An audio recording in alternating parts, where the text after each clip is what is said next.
If you've clicked on this link expecting to see some fancy acronym on how to make giving negative feedback easier, then you need to leave. No, seriously, leave.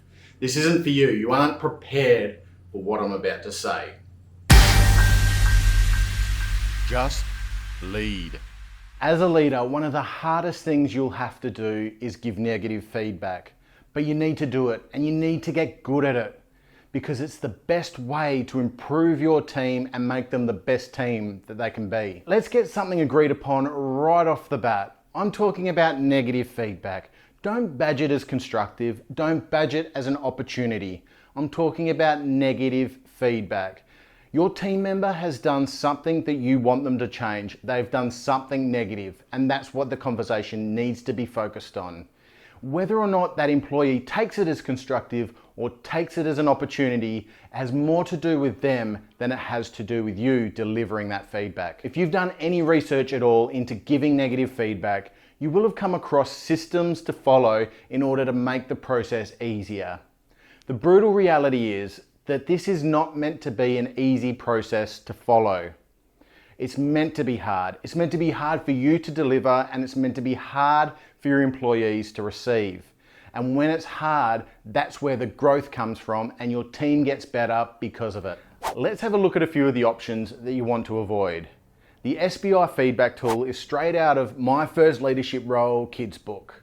It's describing the situation, describing the behavior in that situation, and describing the impact from that behavior. And whilst this tool covers off a lot of what you want to talk about when you're giving negative feedback, it telecasts to the world, and in fact your employee that you're giving the feedback to, that you're not competent in your role, that as a leader you're not comfortable and you need a step-by-step how-to guide in being a leader. And what about this doozy? Being. Straight out of the soft touch Bible to leadership. It's behaviors and experiences, the impacts from those, and then the needs and the goals that need to come out of that negative feedback. Like the prior example, this really tells your team that you're not comfortable or competent in your role as a leader, and that you really need that step-by-step help to do your job. My third and final example is the shit sandwich, and it is my most hated feedback tool of them all.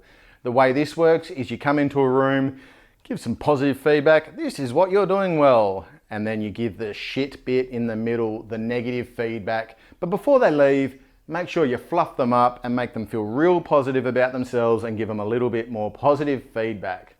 When you do this, you detract from the negative feedback that you want to give your employee, and they leave with a really positive feeling when they really shouldn't. I can hear you on the other side of the camera asking the question, why do you want me to be such a prick?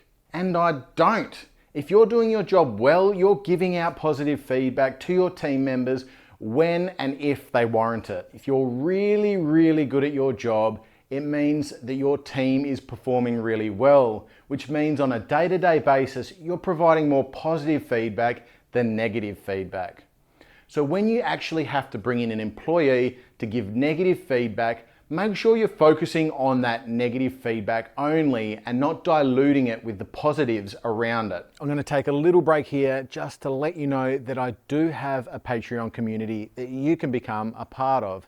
And that community is all about sharing my advice and coaching tips to you directly. So make sure you click that link down below and become a patron today. Enough of that, let's get back to the video.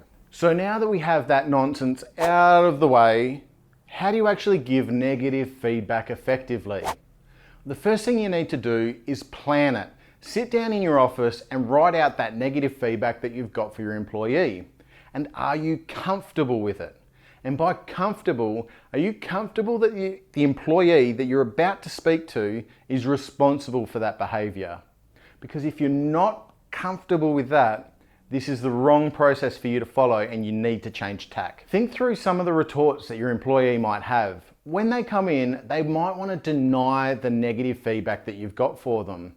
So you need to be ready for that conversation. If it's a generally good employee that's coming in with an aberration of negative feedback, it's not something you really need to worry about, but you should always get into the good habit of thinking about areas that they might just say, Hang on, no, that didn't happen. And be ready for that conversation when it comes up. Think about what you want them to fix. The negative feedback is the easy bit. This is what you did wrong, these are the facts, this is what happened. Spend some time thinking about what you want them to actually change. How can they improve? Because you need to deliver that as part of the conversation. Bring your employee to the office. Make sure it's private and that you're not going to get any interruptions during the conversation. And then don't dawdle, just jump straight into it. This is the negative feedback, this is what I saw, let's have a chat. Leave yourself room for discussion. While you should be prepared for an argument, your stance should be one of discussion. You might have the whole situation wrong and your employee will explain that to you, and you need to be ready to listen to that.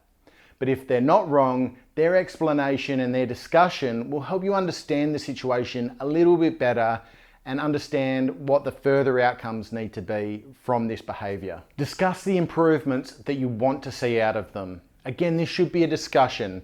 Give them all the things you thought up prior in your planning phase for this discussion, but then discuss with them, have a back and forth, because they might not agree with the change that you expect of them, and there will be a meeting ground somewhere in the middle that you and your employee need to come to in terms of outcomes from this negative feedback. It's as easy as that. Don't complicate your life with feedback tools that make you look the tool.